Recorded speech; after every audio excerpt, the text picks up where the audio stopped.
جب لوگ پلٹ کے آ جاتے ہیں تو 2 فرشتے آتے ہیں، منکر نکیر ان کے نام ہیں، اور وہ اس کو بٹھا دیتے ہیں اور بٹھا کر کے اس سے 3 سوال پوچھتے ہیں۔ پہلا سوال یہ ہوتا ہے من ربک، تیرا رب کون ہے؟ اب کوئی مانے یا نہ مانے، رب تو سب کا اللہ ہی ہے۔ اگر کوئی انکار بھی کرے تو اس کے باوجود اس کا رب کون ہے؟ اس کا رب اللہ ہے۔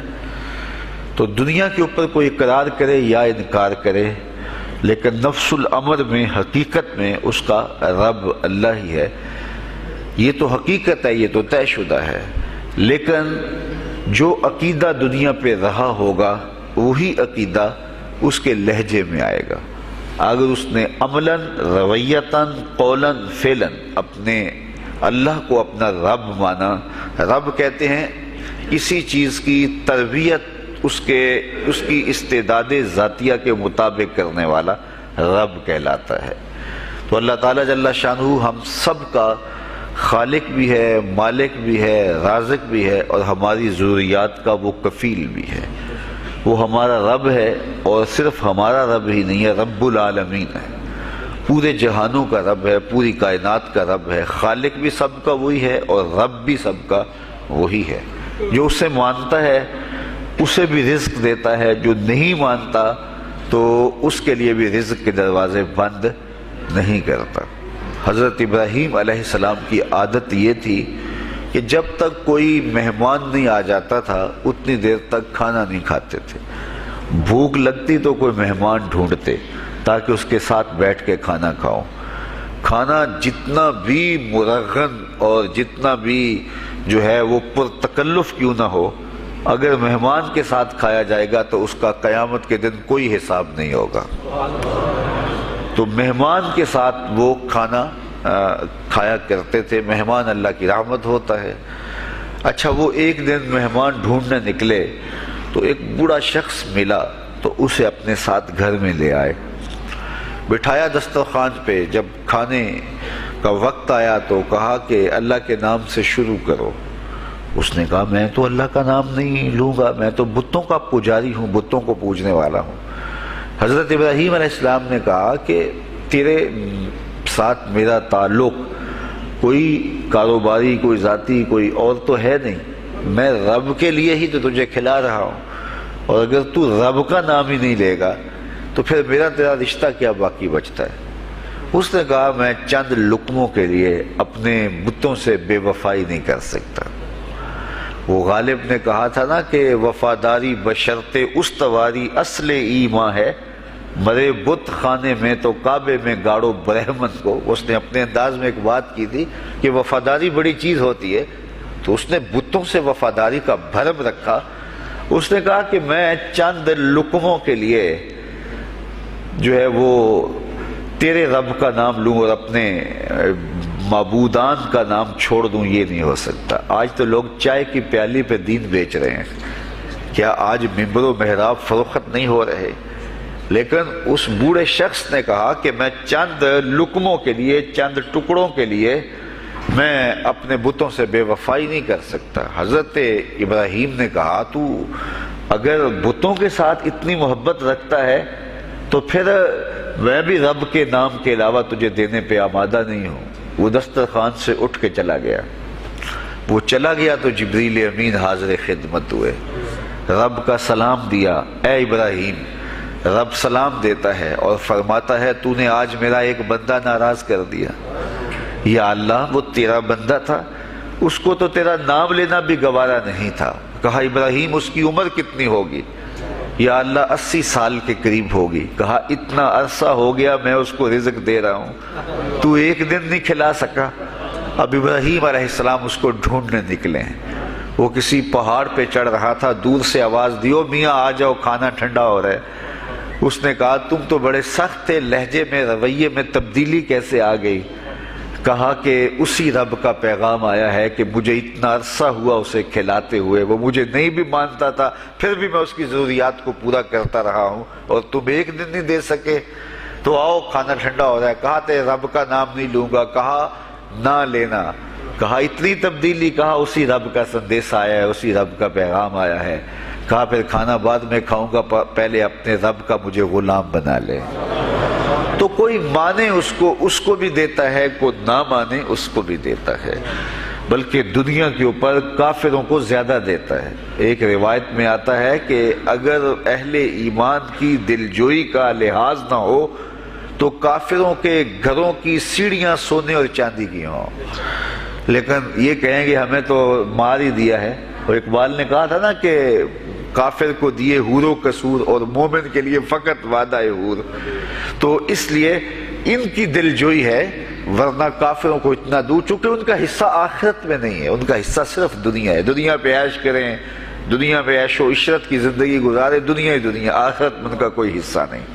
اور مومن کا آخرت میں حصہ ہے، اور دنیا کے اوپر جو تکلیفیں آتی ہیں ان تکلیفوں کا بدلہ اس کو قیامت کے دن دیا جائے گا۔ بلکہ صحیح حدیث میں آتا ہے کہ جب اہل بلا کو ان پر آنے والی مصیبتوں کا صلہ دیا جائے گا تو لوگ آرزو کریں گے کاش ہمارے بدن کو لوہے کی کینچیوں سے کاٹ دیا ہوتا، اور دنیا کے اوپر ہمیں بھی تکلیفیں، اذیتیں، آلام و مصائب آئے ہوتے۔ تو مومن جب اللہ کی طرف سے آنے والی کسی تکلیف کو خندہ پیشانی کے ساتھ قبول کرتا ہے اور اس پہ راضی رہتا ہے اور صبر کا دامن ہاتھ سے نہیں چھوڑتا، واویلا نہیں بچاتا، جزا فضا نہیں کرتا، تو اللہ تعالیٰ نے اس کے لیے اجر رکھا ہے۔ بلکہ رسول کریم نے ارشاد فرمایا مومن کے پاؤں میں جو کانٹا چبھے تو اللہ اس کا بھی مومن کو قیامت کے دن اجر عطا فرمائے۔ تو مومن کی زندگی جو ہے وہ بڑی خوبصورت زندگی ہے۔ تو دنیا کے اوپر جو اسے مانتا ہے اللہ اسے بھی عطا کرتا ہے، جو اس کا انکار کرتا ہے اللہ اسے بھی عطا کرتا ہے، اس لیے کہ اس کی شان ہے کہ وہ رب ہے اور وہ سب کا لحاظ کرتا ہے اور سب کی ضروریات کو پورا کرتا ہے۔ پھر ہر شخص کی ضروریات الگ الگ ہیں، میری ضرورت الگ ہے، آپ کی کوئی اور ضرورت ہوگی، اور سب کی ضرورت کا اس نے لحاظ رکھا ہوا ہے۔ پھر بہائم کی، چوپایوں کی، حشرات الارض کی، پرندوں کی مختلف ضروریات ہیں۔ اڑنے والوں پرندوں کی ضروریات الگ ہے، پانی کے جانوروں کی ضروریات الگ ہیں، اس طرح حشرات الارض کی ضروریات الگ ہیں اور درندوں کی ضروریات الگ ہیں۔ یہاں تو ہم ایک آدھ کلو گوشت ہو تو گھر کے سارے افراد اس سے گزارا کر لیتے ہیں، لیکن شیر کو اور چیتے کو جو ہے وہ منوں کے حساب سے روزانہ چاہیے، رب ان کو روزانہ فراہم کرتا ہے۔ یہ پنساری کے پاس جائیں، اگر آپ کو ڈاکٹر یا حکیم لکھ دے کہ یہ آپ کو خالص سچے موتی چاہیے، اس کی کوئی چیز آپ کو بنا کے دیں گے تو آپ ہزاروں لاکھوں روپے خرچ کرتے ہیں، پھر بھی بعض کا اعتماد نہیں ہوتا کہ یہ بالکل 1 نمبر ہے یا 2 نمبر۔ تو رتی ماشی اور تولوں کے اندر آپ ان کو خریدتے ہیں اور وہ بھی آپ کو گمان ہوتا ہے کہ پتہ نہیں خالص ہیں یا ناخالص، لیکن دنیا کے اوپر لاکھوں کروڑوں پرندے پائے جاتے ہیں، جانور پائے جاتے ہیں، ہنس، اور وہ کھاتا ہی سچے موتی ہے۔ صبح کو بھی، شام کو بھی، دوپہر کو بھی اللہ سب کو پیٹ بھر کے کھانے کے لیے عطا فرماتا ہے۔ تو جس کی جو ضرورت ہے وہ رب ہے، اس ضرورت کو پورا کرتا ہے۔ تو ہم اگر اللہ تعالیٰ کو رب مان لیں حقیقی معنوں کے اندر تو ہماری زندگی کی پریشانیاں، ہماری زندگی کے دکھ مٹ جاتے ہیں۔ مصیبتیں اس وقت آتی ہیں اور اس وقت پریشانی لگی رہتی ہے، دھڑکا لگا رہتا ہے کہ جب انسان جو ہے وہ سمجھتا ہے کہ میں ہی جو ہے وہ کچھ کرنے والا ہوں۔ وَمَا مِن دَابَّةٍ فِي الْأَرْضِ إِلَّا عَلَى اللَّهِ رِزْقُهَا، زمین پر چلنے والی، رینگنے والی کوئی چیز نہیں جس کا رزق اللہ کے ذمہ کرم پہ نہ ہو۔ تو جب انسان اس عقیدے کو اپنی روح میں، اپنے باطن میں اتار لیتا ہے تو پھر اس کی زندگی سوکھی ہو جاتی ہے کہ وہ میرا خالق بھی ہے اور وہ میرا رب بھی ہے۔ اور یہ یقین انسان کی زندگی کے اندر اعتماد، روشنیاں اور توکل بھر دیتا ہے۔ بلکہ ایک حدیث میں آیا کہ جس طرح توکل کرنے کا حق ہے اگر وہ تم ادا کرو تو اللہ تمہیں ایسے رزق عطا فرمائے جس طرح پرندوں کو عطا فرماتا ہے۔ وہ جب صبح نکلتے ہیں تو ان کے پیٹ خالی ہوتے ہیں اور انہیں پتہ نہیں ہوتا کہ کہاں سے رزق مل رہا ہے، اور جب وہ شام کو آتے ہیں تو ان کا پیٹ بھرا ہوا ہوتا ہے۔ بند توکل، پنچھی اڑ دے خرچ نہ پلے زیرا ہو، سلطان باہو فرماتے ہیں کہ انہیں کوئی نہیں پتا ہوتا کہ فلاں جگہ پہ جانا ہے، لیکن کبھی ایسا نہیں ہوا کہ وہ بھوک سے مر گئے ہوں اور انہیں کچھ ملا نہ ہو، تو وہ خالی پیٹ کبھی نہیں آتے، وہ اللہ تعالیٰ ان کو رزق نصیب فرماتا ہے، وہ سب کا رب ہے۔ تو اگر ہم اپنے رویے سے، اپنے عمل سے، اپنے عقیدے سے واقعی اللہ کو رب مانتے ہیں، تو پھر قبر میں جب سوال ہوگا من ربو کا، تیرا رب کون ہے، تو پھر کبھی بھی جواب دیتے جھجک محسوس نہیں ہوگی۔ بندہ عرض کرے گا رب اللہ، میرا رب اللہ ہے اور میں اسی کو اپنا رب مانتا ہوں، میری ضروریات کی کفالت بھی اسی کے ذمہ کرم پہ، اور میرا تیقن، میرا یقین کہ وہ میرا رب ہے۔ یہ پہلا سوال ہوگا۔ دوسرا سوال قبر میں ہوگا، اور وہ یہ ہوگا کہ ما دینوں کا، تیرا دین کون سا ہے؟ مختلف ادیان دنیا کے اوپر موجود ہیں، لیکن اسلام کے بعد اب کسی اور دین کو قبول نہیں کیا جائے گا۔ ارشاد فرمایا کہ اللہ تعالیٰ اسلام کے علاوہ کسی اور دین کو قبول نہیں کرے گا۔ تو یہ اگر میں اپنے عمل سے، اپنے رویے سے، اپنے طرز زندگی سے، اپنے انداز معاشرت سے اسلام کو اپنے اوپر غالب کر لیا، تو پھر قبر میں جواب دیتے ہوئے کوئی جھجک محسوس نہیں ہوگی۔ بندہ عرض کرے گا کہ دینی الاسلام، میرا دین اسلام ہے، میرا طرز زندگی، میرا انداز معاشرت، میرا سبھی کچھ اسلام کی مطابقت میں تھا، اور میں اسی کو اپنا دین مانتا ہوں، صرف زبان سے نہیں، اپنے رویے سے بھی، اپنے طرز زندگی سے بھی، اپنے انداز معاشرت سے بھی۔ تو یہ جو ہم اسلام کے دائرے میں داخل ہوتے ہیں اور ہم اپنے دین کو اسلام قرار دیتے ہیں، تو دین انسان کی زندگی کے تمام شعبوں پر حاوی ہوتا ہے، اور اس کا طرز زندگی، اس کا انداز معاشرت اس کی مطابقت میں ہونا چاہیے۔ تو قبر میں یہ سوال پوچھا جائے گا کہ تیرا دین کیا ہے، باوجود کہ اللہ تعالیٰ جل شانہ کو پتہ ہے کہ اس کا دین کیا تھا، اللہ کو پتہ ہے کہ یہ کس کو رب مانتا تھا، لیکن قبر میں یہ سارا سلسلہ ہوگا، اور صحیح احادیث کے اندر ان سوالوں کا تذکر آیا ہے کہ یہ سوال پوچھے جائیں گے کہ تیرا دین کیا ہے۔ اب اس نے اگر اپنا طرز زندگی، اپنا انداز معاشرت اسلام کی مطابقت میں رکھا ہوگا، اور دین کو اس نے دین سمجھا ہوگا، اسلام کو ہی اپنا دین، عملاً، رویتاً، ہر خوشی غمی کے موقع پہ اس نے اسلام کو ہی ترجیح دی ہوگی، تو پھر اس کو کوئی جھجک نہیں ہوگی جواب دیتے ہوئے کہ میرا دین اسلام ہے، میرے شب و روز، میری زندگی کے نشیب و فراز، میری زندگی کی کا گوشہ جو ہے وہ اسلام کی مطابقت میں گزرتا تھا۔ تو پھر وہ سیدھا سیدھا جواب دے گا دینی الاسلام۔ اس لیے ہمیں اس سوال کی تیاری بھی کرنی چاہیے کہ ہماری نجی زندگی ہو یا ہماری اجتماعی زندگی ہو، ہماری گھریلو زندگی ہو یا ہماری معاشرتی زندگی ہو، ہماری ذاتی زندگی ہو یا ہماری سیاسی زندگی ہو، ہماری جس طرح کی بھی زندگی کے جو بھی شعبہ جاتے ہیں، سب میں ہم دین کو غالب کریں۔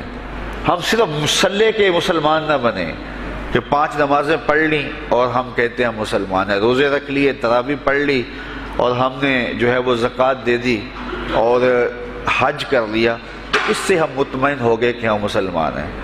اسلام ایک مکمل اور اکمل اور کامل ضابطہ حیات ہے، اپنے ماننے والوں کو زندگی گزارنے کا پورا اسلوب اور مکمل کامل رہنمائی دیتا ہے۔ ہم نے ہمسایوں کے ساتھ سلوک کیسے کرنا ہے، یہ ہمیں اسلام بتاتا ہے۔ ہم نے بیوی کے ساتھ سلوک کیا کرنا ہے، یہ ہمیں اسلام بتاتا ہے۔ اولاد کی تربیت کیسے کرنی ہے، اسلام کی واضح تعلیمات ہیں۔ ہم نے سفر کرنا ہے تو انداز سفر کیا ہونا چاہیے، اسلام نے ہمیں بتایا۔ کاروبار کرنا ہے تو ہم جو ہے وہ کیا کاروبار کو مارکیٹ سے سیکھیں گے یا اللہ اور اس کے رسول سے سیکھیں گے، تو ہمیں اللہ اور اس کے رسول نے واضح 2 ٹوک اور سیدھے سیدھے احکام دیے ہیں کہ تم جب کاروبار کرو تو تم جو ہے وہ اس انداز کے ساتھ کاروبار کرو، کم نہیں تولنا، کم نہیں ناپنا، جھوٹی قسم نہیں کھانی، سود نہیں لینا۔ تو یہ ساری چیزیں، ملاوٹ نہیں کرنا، ایک ایک چیز جو ہے وہ اسلام نے ہمیں فراہم کی ہوئی ہے۔ تو پورا دین جو ہے جب ہم اختیار کریں گے، ہمارے رویے، ہمارا طرز زندگی، ہمارا انداز معاشرت، جب دین اسلام کے مطابق ہوگا تو قبر میں اس سوال کا جواب دینا ہمارے لیے کوئی مشکل نہیں ہوگا۔ اور اگر ہمارا طرز زندگی کچھ اور طرح کا ہوگا تو کیا صرف یہ کہہ دے کہ ہم مسلمان ہیں؟ یہ تو پھر ایک کافر بھی کہہ سکتا ہے کہ میرا دین اسلام ہے، ایک منافق بھی کہہ سکتا ہے کہ میرا دین اسلام ہے، لیکن ایسا نہیں ہوگا۔ جو ہماری کیفیت قلب ہوگی قبر میں اس کا جواب اس کی مطابقت میں آئے گا۔ وہاں یہ دنیا کے معاملے یا دنیا کی یادداشتیں نہیں ہوگی، وہاں کیفیت قلب کے مطابق جواب دیا جائے گا۔ یہ کافر جواب نہیں دے سکے گا کہ میرا رب اللہ ہے، کیونکہ وہ عمل سے، رویے سے اس کو اپنا رب نہیں مانتا ہے، تو حقیقتاً تو اس کا رب اللہ ہے، لیکن وہ یہ جواب نہیں دے پائے گا۔ اسی طرح جو شخص اپنے طرز زندگی کے اندر اسلام کو داخل نہیں کر چکا ہے اور اسلام کو اس نے اپنا ہادی رہنما نہیں بنایا ہے، تو وہ قبر میں اس سوال کا جواب کیسے دے سکے گا کہ میرا دین اسلام ہے، چونکہ اس کا رویہ، اس کا طرز زندگی اور اس کا انداز معاشرت ایسا نہیں رہا ہوگا۔ اس لیے ہمیں اپنی زندگی کے شب و روز کو اسلامی تعلیمات کے سانچے میں مکمل اور کامل طور پہ ڈھالنا ہوگا، تاکہ جب قبر میں سوال ہو تو ہم جواب دے سکیں کہ ہمارا دین اسلام ہے۔ تیسرا سوال جس پہ فیصلہ ہو جائے گا، اور اس کے بعد قبر میں یا جنت کا دروازہ کھول دیا جائے گا یا جہنم کی کھڑکی کھول دی جائے گی، وہ سوال تیسرا کیا ہوگا؟ اور وہ سوال بھی عقیدے کا ہے، بلکہ بخاری شریف کی ایک روایت کے مطابق 3 سوال نہیں ہوں گے، ایک ہی سوال ہوگا، اور وہ یہ تیسرا سوال ہوگا۔ فرشتے پھر پوچھیں گے حضور علیہ الصلوۃ والسلام کے روضہ دور سے اور قبر کے درمیان سے پردے ہٹا دیے جائیں گے، اور رسول کریم صلی اللہ علیہ وسلم سامنے ہوں گے، اور فرشتہ حضور کی طرف اشارہ کر کے کہے گا ما کنت تقول فی ھذا الرجل، ان کے بارے میں زندگی میں کیا کہا کرتا تھا۔ یہاں یہ نہیں ہے کہ تو نے کیا کہا تھا یا اب کیا کہتا ہے۔ جب مضارع کے اوپر کانا یا جو ہے وہ کانا کے مشتقات داخل ہوں تو پھر وہ ماضی استمراری کا جو ہے وہ معنی دیتا ہے۔ تو ما کنت تقول کا معنی یہ ہے کہ تو کیا کہا کرتا تھا، تیرا لہجہ کیا تھا، تیری زبان کیا تھی، ان کے بارے میں تیری رائے کیا تھی، تو کیا بولا کرتا تھا، کیا کہا کرتا تھا۔ تو یہ حضور علیہ الصلوۃ والسلام سامنے ہوں گے اور یہ سوال پوچھا جائے گا۔ اب ابو جہل سے پوچھا جائے گا ما کنت تقول فی ھذا الرجل، تو وہ کہے گا ہے ہاتھ لا ادری، ہائے افسوس میں نہیں جانتا یہ ہیں کون۔ ابو لہب سے پوچھا جائے گا، وہ کہے گا ہے ہاتھ لا ادری، ہائے افسوس میں نہیں جانتا یہ کون ہے۔ اچھا جانتا نہیں تو پتھر کس کو مارتا تھا، جانتا نہیں تو گڑے کس کی راہوں میں کھدواتا تھا، جانتا نہیں تو اوجریاں کس کے اوپر ڈلوایا کرتا تھا۔ آنکھیں پھاڑ پھاڑ کے تو ساری زندگی دیکھتا رہا، لیکن آج ابو جہل قبر میں اترا، حضور کی صورت نورانی سامنے ہے، اور پوچھا گیا کہ یہ کون ہے، یہ نورانی چہرے والے کون ہیں؟ تو ابو جہل کہتا ہے ہائے افسوس میں نہیں جانتا یہ کون ہے۔ اچھا جانتا نہیں تو پھر پتھر کس کو مارتا تھا؟ اللہ اکبر۔ اور 14 صدیاں گزرنے کے بعد ایک مومن لحد میں اترتا ہے اور پردے ہٹا دیے جاتے ہیں، اور منکر نکیر سوال کرتے ہیں عامر چیمہ بتا یہ کون ہے؟ وہ کہتا ہے پیچھے ہٹو، پہلے پائے ناز کو بوسہ تو کر لینے دو، میں تو مر کے پہنچا ہوں یہاں اس دل ربا کے واسطے، یہ تو میرے بخت جاگے کہ وہ میری قبر میں آئے۔ وہ کسی شاعر نے کہا نا کہ آئے وہ میرے مزار پہ گھونگھٹ اتار کے، آئے وہ میرے مزار پہ گھونگھٹ اتار کے، مجھ سے تو نصیب اچھے ہوئے میرے مزار کے، یہ تو بخت سنور گئے کہ وہ میری قبر میں آئے۔ شیخ عبدالحق محدث دہلوی علیہ رحمہ لکھتے ہیں کہ جب سے یہ سنا ہے کہ قبر میں حضور آئیں گے، پتہ نہیں موت کہاں مر گئی ہے، جی چاہتا ہے زندہ ہی قبر میں چلے جائیں۔ تو وہ کہے گا پہلے مجھے پائے ناز کو بوسہ تو کر لینے دو، میں تو زندگی کے بھر میں انتظار ان کا کرتا رہا، اور ان کے بارے میں پوچھ رہے ہو یہ کون ہے؟ ساری زندگی پیر مہر علی شاہ نقشہ بتاتے رہے، مکھ چند بدر شاہ شانی ہے، متھے چمک دی لاٹ نورانی ہے، کالی زلف تے اکھ مستانی ہے، مخمور رکھی ہند مد بھریاں۔ تو وہ فوراً جواب دیتا ہے یہ تو وہی میرے آقا و مولا ہیں جن کے لیے ساری زندگی تڑپتا رہا اور ان کی زیارت کی آرزوئیں اور تمنائیں کرتا رہا۔ اچھا ابو جہل ساری زندگی دیکھتا رہا تو وہ تو جواب نہیں دے پائے گا، وہ کہتا ہائے افسوس میں نہیں پہچانتا یہ کون ہے، ہاتھ لا ادری، مجھے نہیں پتا اور 14 صدیاں گزرنے کے بعد ایک مومن لحد میں اترتا ہے تو وہ فوراً کہتا ہے یہ تو وہی ہیں جن کے لیے زندگی گزار آیا ہوں۔ تو جس نے دیکھا تھا وہ پہچان نہیں سکتا، اور صدیوں بعد جو دنیا کے اوپر آیا وہ فوراً پہچان بھی رہا ہے اور پائے ناز کو بوسے بھی کر رہا ہے۔ تو پھر اس کا کیا جواب ہوگا؟ تو اس کا جواب علامہ اقبال علیہ رحمہ نے دیا۔ وہ کہتے ہیں قبر میں یہ جو آنکھیں ہیں ان میں تو مٹی پڑی ہوگی، یہ تو بند ہوگی، دل کی آنکھیں کھلی ہوں گی۔ ابو جہل نے ان آنکھوں سے دیکھا تھا، یہ آنکھیں تو اب کھلی نہیں ہیں، تو ان سے وہ کیسے پہچانے گا؟ اور دل کی آنکھوں نے حضور کو دیکھا ہی نہیں تھا۔ اور یہ صدیوں گزرنے کے بعد جو مومن لحد میں اترتا ہے اس کی گو ان آنکھوں نے نہیں دیکھا تھا، لیکن در دل مسلم مقام مصطفیٰ است، مومن کے دل کے ڈیرے کے اندر مومن کے دل میں حضور ہی بستے ہیں، اس لیے اس کی آنکھوں نے، دل کی آنکھوں نے حضور کو دیکھا اور پہچان لیا، اس لیے کہ دل کی آنکھوں نے حضور پہلے بھی دیکھے ہوئے تھے اور دل آرزو میں مچلتا رہا، اس لیے دل کو پہچاننے میں دیر نہیں لگی۔ تو وہاں یہ آنکھ نہیں پہچانے گی، یہ آنکھ پہچانے گی۔ اس لیے اقبال نے دوسرے مقام پہ کہا دل بینا بھی کر طلب خدا سے کہ آنکھ کا نور دل کا نور نہیں۔ آنکھ کا نور اور ہے، دل کا نور اور ہے۔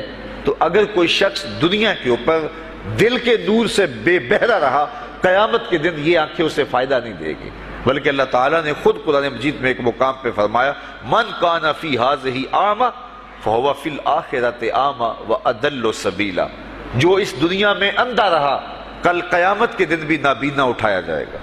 اس سے ان آنکھوں کی بے نوری قطعاً مراد نہیں، کسی مفسر نے نہیں لکھا، بلکہ وہ تو واضح حدیث میں آتا ہے جو دنیا میں ان دو محبوب چیزوں سے آزمایا گیا، اللہ تعالیٰ قیامت کے دن اسے صلہ عطا فرمائے گا۔ یہ جو دنیا کے اوپر نابینا ہوتے ہیں، نابینا ہو جاتے ہیں یا پیدائشی نابینا ہوتے ہیں، تو یہ دنیا کی لذتوں سے اور دنیا کے نفعوں سے لطف اندوز نہیں ہو پاتے۔ یہ بہت بڑی آزمائش ہے، جہان اندھیر ہوتا ہے ان کے لیے، لیکن قیامت کے دن اللہ تعالیٰ اس کا بہتر صلہ ان کو عطا فرمائے گا جو دو ان محبوب چیزوں سے آزمایا گیا۔ تو اگر وہ دنیا پہ اندھا تھا اور حقیقی طور پہ، اور قیامت کے دن بھی اندھا اٹھایا جائے گا، یہ تو پھر مناسب نہیں ہوگا۔ تو یہ جو قرآن نے کہا جو دنیا میں اندھا رہا وہ قیامت میں بھی اندھا اٹھایا جائے گا، تو اس سے ان آنکھوں کی بے نوری قطعاً مراد نہیں ہے، اس سے دل کی بے نوری مراد ہے۔ تو دل اگر بینا ہوا، دل اگر روشن ہوا، تو پھر قبر کے اندر بھی دل دے دیوے دی روشنائی جاوے وچ زمینہ، تو پھر وہ معرفت رسول کا سبب ہوگا دل کا اجالا، اور پھر حشر کے اندر بھی جو ہے وہ دل کی آنکھیں روشن ہوں گی۔ تو جس نے اپنے قلب کو نور معرفت سے، نور ایمان سے اور نور محبت سے منور نہیں کیا ہے، تو وہ قبر کے اندر، حشر کے اندر نابینا ہی اٹھایا جائے گا، اور یہ قرآن کی صریح نص ہے۔ تو اب ابو جہل نے ان آنکھوں سے دیکھا ہے، لیکن جب سوال ہوتا ہے بتاؤ یہ کون ہے، تو وہ کہتے ہیں ہے ہاتھ لا ادری، افسوس میں نہیں جانتا۔ اور صدیاں گزرنے کے بعد ایک مومن لحد میں اترتا ہے، ظاہری ملاقات بھی نہیں ہے، جب اس سے پوچھا جاتا ہے یہ کون ہے، تو وہ کہتا ہوا محمد صلی اللہ علیہ وسلم۔ یہ تو وہی آقا ہیں جن کے لیے ساری زندگی، جن کے تذکروں کی خوشبو سونگھتا رہا ہوں، تو مجھے تو جو ہے وہ ان کے پائے ناز کو بوسہ کر لینے دو۔ تو بتاؤ اس کے دل کی آنکھوں نے حضور کی معرفت حاصل کی اور حضور کو پہچان لیا، تو دل بینا بھی کر طلب خدا سے کہ آنکھ کا نور دل کا نور نہیں۔ تو حضور علیہ الصلوۃ والسلام کے حوالے سے جب سوال ہوگا، اگر اس سوال کا جواب نہیں آیا تو پھر جہنم کی کھڑکی کھول دی جائے گی، اور اگر اس سوال کا جواب آیا تو پھر جنت کے دروازے کشادہ کر دیے جائیں گے، اور جنت کی ٹھنڈی ہوائیں اس کی قبر میں آ جائیں گی۔ بلکہ حدیث میں آتا ہے اسے کہا جائے گا کہ نم کنومت العروس، ایسے سو جا جس طرح دلہن سوتی ہے۔ اور وہاں سے لے کر کے حشر تک کا سفر جو ہے اس کے لیے بہت لمبا سفر نہیں ہوگا، وہ ایسے ہوگا کہ جو ہے وہ ایک خوبرو کے گلے سے ہار گرے گا اور وہ موتی ٹوٹ کے گر جائیں گے، اور وہ اس کو چننے میں مصروف ہو جائے گا۔ ابھی سارے موتی چن نہیں پائے گا کہ قیامت آ جائے گی۔ یہ مومن کے لیے اللہ نے آسانی رکھی، 50,000 سال کا دن ہوگا یوم محشر، لیکن جو مومن ہوگا اس کے لیے حشر کا اتنا بڑا دن ایسے ہوگا جتنا عصر کا وقت ہوتا ہے، تو اتنے تھوڑے وقت میں اس کے لیے گزر جائے گا۔ تو یہ 3 سوال قبر میں پوچھے جانے ہیں، ہر شخص سے پوچھے جانے ہیں، مومن سے بھی پوچھے جانے ہیں اور کافر سے بھی اور منافق سے بھی۔